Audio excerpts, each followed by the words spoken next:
عندي بولة فيها شوية مية، معلقة كبيرة من الملح.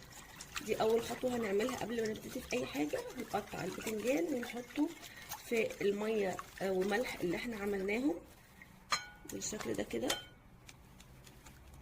هزود شوية مية، أنا عايزة أغمره، بس طبعا كل ما أحط مية هيطلع لفوق. هجيب حاجة تقيلة أغطسه لتحت في المية وملح اللي أنا حطيتها. دلوقتي هجيب بولة تانية احطها على البولة الاولانية، اغطس البتنجان لتحت. الحركة دي عشان ما يشربش مني زيت كتير.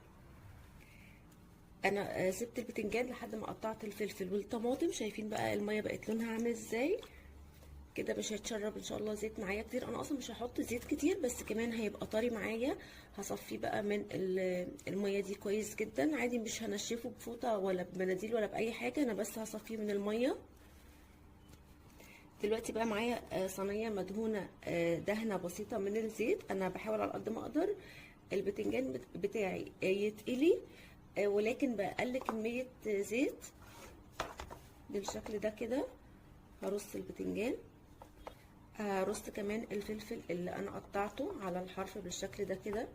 طبعا اي كميه فلفل او بتنجان حسب ما احنا بنحب الكميه قد ايه. ومعايا كمان حبايتين طماطم، يعني بيودوا الطعم في حتة تانية خالص. جربوا الوصفة دي بجد هتعجبكم جدا، مش هتبطلوا تعملوها. معانا بقى نص كوباية من الزيت، معلقة كبيرة كده محترمة من الثوم. تقليبة حلوة كده علشان الزيت يبقى طعمه ثوم على قد ما نقدر. ممكن كمان نعمل الخطوة دي من الأول ونسيبها، نسيب الزيت على جنب ياخد من طعم الثوم.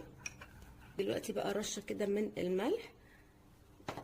انا مش عايزه اي حاجه تغير طعم البتنجان معايا. انا مش عايزه احط ولا فلفل اسود ولا كمون بس انتوا لو حابين تحطوا اي توابل حطوها. دلوقتي بقى هدهن كل البتنجانات اللي معايا والطماطم والفلفل بالزيت اللي بالثوم ده. طعمه بجد تحفه جدا. لو حابين كمان تحطوا فصين 3 توم كده مع الخضار اللي معايا، كمان بيبقى طعمه حلو قوي، بس انا مش عايزه اكتر طعم الثوم.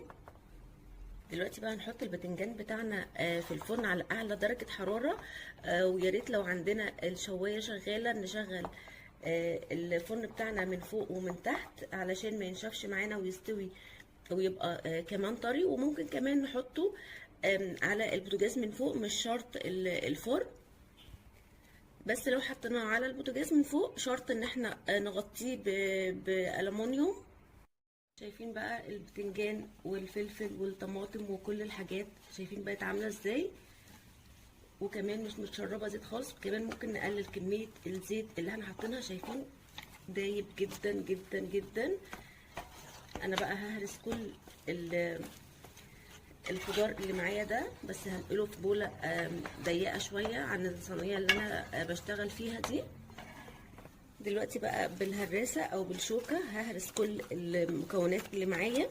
لو حابين تشتغلوا في الكبة مفيش مشكلة، بس انا عايزة يكون نوعا ما في قطع كده معايا في الخليط بتاعي. شايفين بقى نسبة الزيت؟ لو عايزين كمان نقلل عن نص كوباية مش هيبقى فيه اي مشكلة خالص. ولو حسيتوا وقت من الاوقات ان الخضار بتاعنا لسه ني شوية او مش مستوي جامد وخلاص قرب ينشف، ممكن نحط ربع كوباية مية، يعني هتسوي الخضار معانا كويس جدا. وكمان مش هتخليه يتحرق وهتديله كمان طراوة. دلوقتي بقى نص كوباية خضرة محشي، اي خضرة بقى بنحبها، كزبرة، بقدونس، شبت، كله حاجة واحدة بس اللي احنا بنحبه. دلوقتي بقى ربع كوباية من الطحينة بالشكل ده كده. هنقلب، وعايزاكم تتخيلوا معايا الروايح، يعني انا مش